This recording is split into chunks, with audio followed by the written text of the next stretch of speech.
So here we are in the heart of the South Downs. The nearest village to here is Patching, which is about 1.5 miles, maybe 2 miles to the south. If we kept going north, we'd eventually get to Storrington. And behind me is a faded memory of an ancient glory, and that ancient glory was the great house of Michelgrove that stood here from the early medieval period, when it was the home of the de Faulkner family, and later became the ancestral home of the Shelleys, the same family that produced the poet Percy Bysshe Shelley.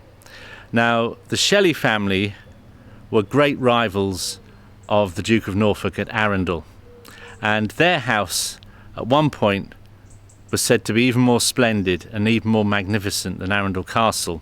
So the rivalry was personal. It was also religious, one Catholic, one Protestant, and political, one Tory, one Whig. And this rivalry carried on for many, many generations.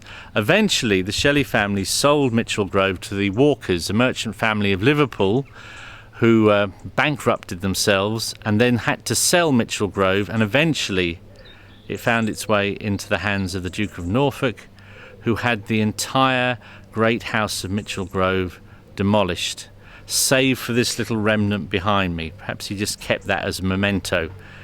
So not many people know it, it's hard to find, but it tells us that once there was a great house and a great family here. Many, many generations of the Shelley family lived here at Michelgrove, many of whom have the same name, Sir John Shelley. So you see the name Sir John Shelley cropping up again and again over the decades, over the centuries. And for almost as long, the bailiffs, the estate managers, if you like, were from the Tompkins family. So the name Shelley and Tompkins is linked for most of the 18th century into the 19th century, and 3 generations of the Tompkins, grandfather, father and son, kept a diary, and most of the diary is sort of workaday events, but you get insights into what life was like in those days, particularly working on a great estate. And you're reminded of how close people live with death, even the richest people. One of John Shelley's sons, young sons, died of a tooth infection, and we often read of people dying in circumstances that we couldn't imagine today. We get little records about traditions and customs that are observed. So every St. Thomas's Day, the 21st of December, Sir John would order a bull to be slaughtered and the beef distributed amongst the local villagers as an act of philanthropy at Christmas. I'm going to read you 2 extracts just to give you a flavour. The first is from 1772 and records the death of Sir John Shelley, who lived to a great age and outlived 2 wives. So, the 12th of September 1772, Thursday, the corpse of the late Sir John Shelley was this morning carried from Jermyn Street, the hearse being decked with escutcheons and streamers, attended by 2 mourning coaches and 6 horses, and arrived in the evening at Horsham, where the corpse in a room hung in mourning at the house of Widow Cook at the King's, which I take to be the King's Arms at Horsham. The King's was shown in state in the usual manner on such occasions to all.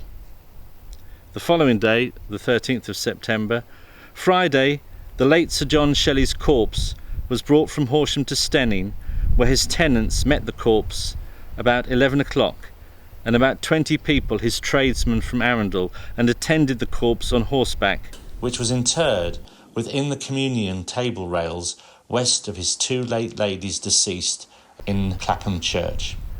And the second extract is from 1814. Weather is often mentioned, and the winter of 1814 was the last occasion when the River Thames froze over.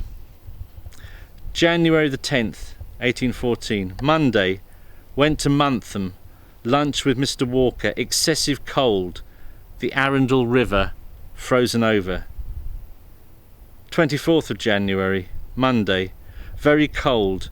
Many of the deer died in the park. They eat a great quantity of hay. Thursday, the snow began to melt, the deepest in many parts of England ever known. In some places 12, 14, 20 foot deep. Most of the males stopped and many people lost. 6 tons of hay eaten by the deer and horses a day at Arundel Castle. And when it says the males, it means of course the male coaches. And sometimes the busy Tompkins would get away from the estate and attend a fair or a festival. But on the 21st of June 1814, with the war in Europe over, we get this entry. Went to Portsmouth to see the Emperor of Russia, King of Prussia, Marshal Blucher and the Prince Regent. Went from Hampton by water. So that must have been a day that lived long in the memory.